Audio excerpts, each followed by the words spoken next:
ಹಾ, ಉಡುಪಿಯಲ್ಲಿ ಇದೇ ತಿಂಗಳ 20, 21, 22ನೇ ತಾರೀಕು 3 ದಿನಗಳ ಕಾಲ ಒಂದು ಸಮಾಧಾನ ಮಹೋತ್ಸವ ಅನ್ನುವಂತ ಕಾರ್ಯಕ್ರಮ ಮಾಡ್ತಾ ಇದ್ದಾರೆ.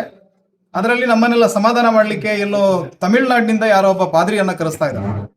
ನಮ್ಮ ಇದರ ಬಗ್ಗೆ ನಮ್ಮ ಅಸಮಾಧಾನ ಏನು ಅಂತ ಕೇಳಿದ್ರೆ, ಈ ವ್ಯಕ್ತಿಯ ಬಗ್ಗೆ 2024ರಲ್ಲಿ ಕೇಂದ್ರದ ಗೃಹ ಇಲಾಖೆ ಈತನ ಸಂಸ್ಥೆಯನ್ನ FCRA ಅಡಿಯಲ್ಲಿ ಪ್ರತಿಬಂಧಿಸಿದೆ. ಯಾಕಂದ್ರೆ ವಿದೇಶದ ಫಂಡ್ ಅನ್ನ ತರಿಸಿಕೊಂಡು ತಮಿಳುನಾಡಿನಲ್ಲಿ ವ್ಯಾಪಕವಾದ ಕೋಟ್ಯಾಂತರ ರೂಪಾಯಿ ಖರ್ಚು ಮಾಡಿ ಮತಾಂತರದ ಕೃತ್ಯಗಳನ್ನು ಮಾಡ್ತಾ ಇದ್ದಾನೆ. ಶಾಲಾ ಕಾಲೇಜಿನ ಆವರಣಗಳನ್ನು ಬಳಸಿಕೊಂಡು ಮುಗ್ಧ ಮಕ್ಕಳ ಮನಸ್ಸಿನಲ್ಲಿ ಕೂಡ ಮತೀಯ ವೈಷಮ್ಯವನ್ನು ಬಿತ್ತುತ್ತಾ ಇದ್ದಾನೆ.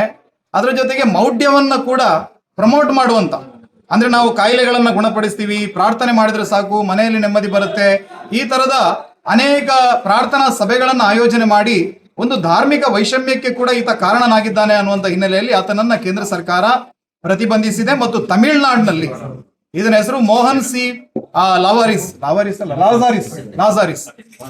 ಅವನು ಕೇರಳದಲ್ಲಿ ಬಹುಶಃ ತಮಿಳುನಾಡಿನಲ್ಲಿ 7-8 FIR ಗಳು ಈತನ ವಿರುದ್ಧ ದಾಖಲಾಗಿದೆ ಮತ್ತು ಕೋರ್ಟ್ನಲ್ಲಿ ಬೇಷರತ್ತು ಕ್ಷಮೆ ಯಾಚನೆ ಮಾಡಿದ್ದಾನೆ. ನಾನು ತಮಿಳುನಾಡು ಸೈತಾನನ ನೆಲೆಗಳು ಅಂತ ಹೇಳಿ ಹೇಳಿಕೆ ಕೊಟ್ಟು ಬಹಳ ದೊಡ್ಡ ತಪ್ಪು ಮಾಡಿದ್ದೇನೆ, ಅದಕ್ಕೆ ನನ್ನನ್ನು ಕ್ಷಮಿಸಬೇಕು ಅಂತ ಹೇಳಿ ನ್ಯಾಯಾಲಯದ ಮುಂದೆ ಕ್ಷಮೆಯನ್ನ ಯಾಚನೆ ಮಾಡಿದಂತ ಒಬ್ಬ ಅಪರಾಧಿ.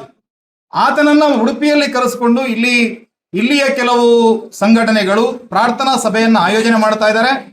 ಬಹಳ ಬೇರೆ ಬೇರೆ ಕಡೆಗಳಿಂದ ಹಿಂದುಳಿದ ಸಮಾಜದ, ಶೈಕ್ಷಣಿಕವಾಗಿ ಹಿಂದುಳಿದಂತ ಮುಗ್ಧ ಜನರನ್ನ ಈ ರೀತಿ ಬಸ್ ಅನ್ನ ಮಾಡಿಕೊಂಡು ಅವರನ್ನೆಲ್ಲ ಇಲ್ಲಿ ಕರ್ಕೊಂಡು ಬಂದು ಒಂದು ದೊಡ್ಡ ಮತಾಂತರಕ್ಕೆ ಪ್ರಚೋದನೆ ಕೊಡುವಂತ ದೊಡ್ಡ ಮಟ್ಟದ ಪ್ರಾರ್ಥನಾ ಸಭೆಯನ್ನ ಉಡುಪಿಯ ಹೃದಯ ಭಾಗದಲ್ಲಿ ಇವರು ಮಾಡ್ತಾ ಇದ್ದಾರೆ.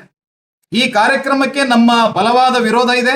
ಈ ಕಾರ್ಯಕ್ರಮಕ್ಕೆ ಯಾವುದೇ ಕಾರಣಕ್ಕೂ ಕೂಡ ಜಿಲ್ಲಾಡಳಿತ ಮತ್ತು ಪೊಲೀಸ್ ಇಲಾಖೆ ಅನುಮತಿಯನ್ನ ಕೊಡಕೂಡದು.